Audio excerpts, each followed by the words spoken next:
Jadi kamu harap bahawa pihak pemerintah selesaikan perjanjian damai Aceh sesuai dengan komitmen perdamaian.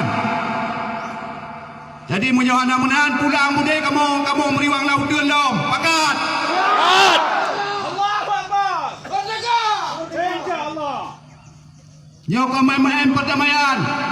Menanci kurban orang tama orang Aceh orangnya. Kang kurban mamen. Syuhada yang kan lebih awal jadi tanya orangnya. Bejek ayo kena ambil bangsa ko. Tanya tak ada orang nanti tanya orang tu. Mungkin nyo maklum mentang maklum nyo juga sampaikan. Long harap pada keamanan. Nyo kakak nuku. Tolong sampaikan Pak Pimpinan masing-masing. Nyo baik apakah urung 4 Desember kayak apakah urung. Urut 17 hanam pakai duit kamu kau. Jadi mari sama-sama kita menjunjung perdamaian.